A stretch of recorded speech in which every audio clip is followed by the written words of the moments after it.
Okay, now that I know everything's working correctly, let's get started.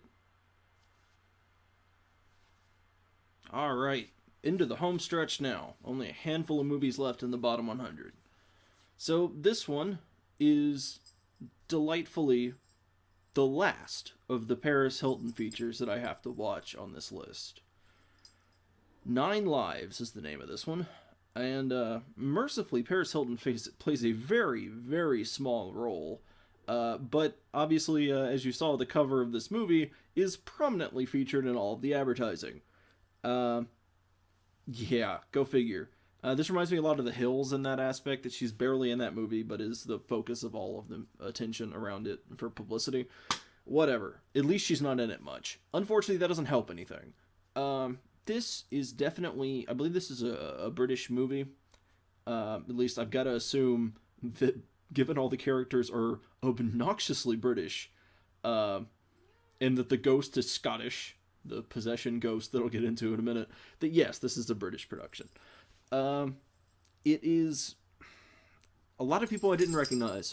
For a cast this big, again, it's 9 lives, there are 9 primary characters. Apart from Paris Hilton, I didn't recognize anybody off the bat, so I'm guessing this is a pretty low budget affair. How Paris Hilton got involved, I don't know. Um, that would be interesting to find out. Anyway, so what you got here is a bunch of friends are on vacation and decide to spend a weekend up in a inherited mansion castle thing uh, of one of the friends that's in Scotland. They are all British, with the exception, I assume Paris Hilton is American. I think, yeah, that's right. She came from America. And one of them is Scottish. And they all go up to this place in the weekend and they get snowed in almost immediately. And then you know you're in a horror movie. Sorta. Um, Somebody starts reading ancient texts, which, if you're familiar with Evil Dead, is a bad idea.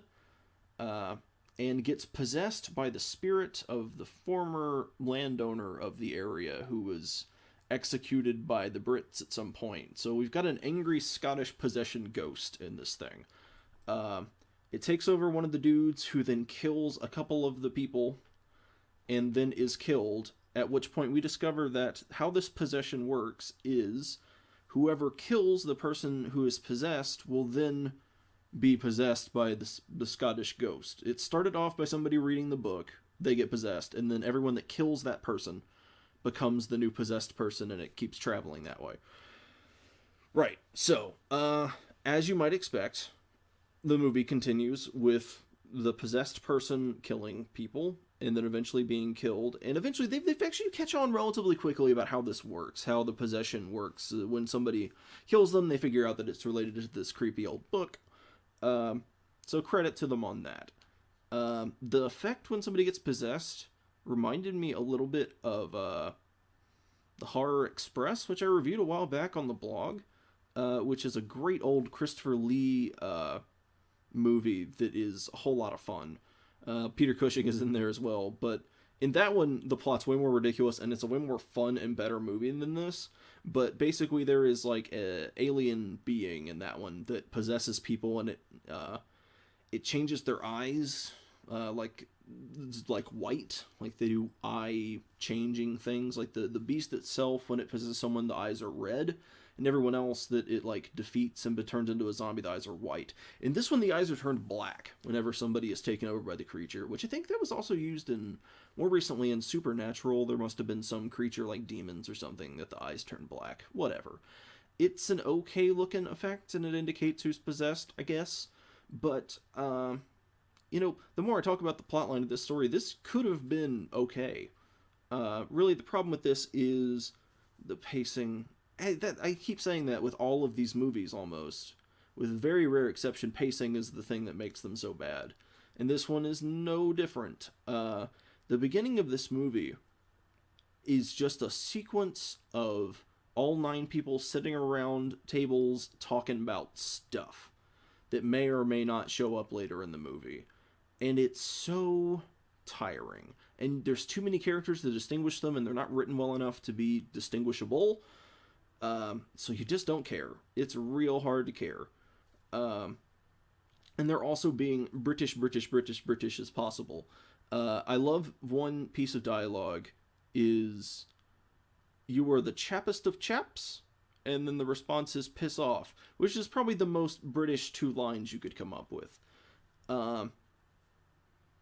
Yeah, it's the dialogue, again, obviously is not good. The acting is overall pretty, at least at best, mediocre by most people. Mercifully, Paris Hilton is, again, killed off first and is not in this very long. Thank goodness. But it's boring. It's a unfortunately boring movie with a pretty good premise. And I guess it's just a matter of, I kind of like the idea of, you know, it's going to be one of your own people that is the villain. It's not some external, like, slasher or anything. It's actually one of your party. That's actually a pretty cool idea that I like in horror movies.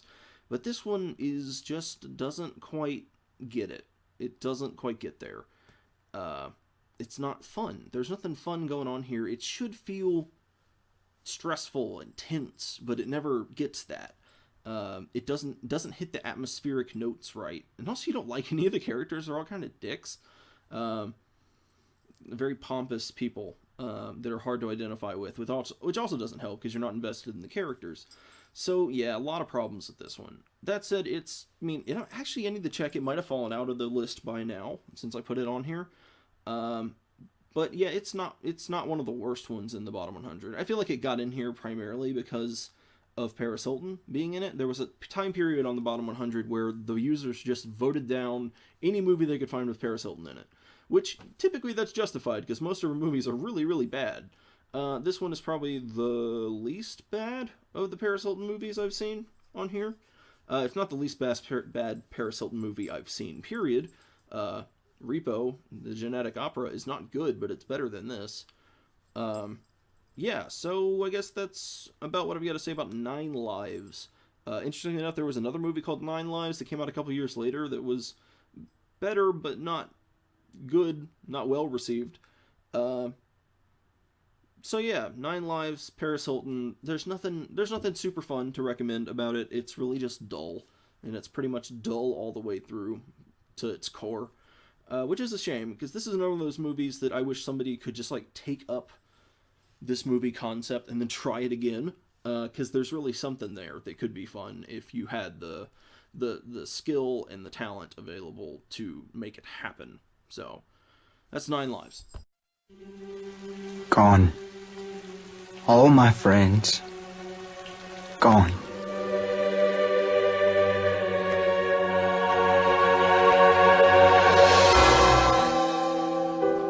In the forbidden moors of Scotland, it's a bit old-fashioned, don't you think? A group of friends gather for a celebration. Come on, guys, this vodka, whiskey isn't going to drink itself, you know. But an unexpected guest.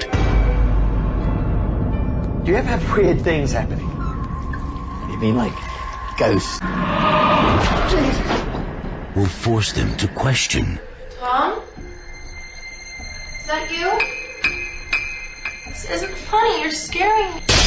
Everything they hear. There's someone here. In the house! Everything they see. It came from the book. The eyes. They were blank. Oh, no. Everyone they trust. What? You. What's wrong then? Right now, he's hunting us. Somebody say something! You could have gone anywhere. Whatever's happening could happen to any one of us. Paris Hilton, Amelia Warner, David Nicole.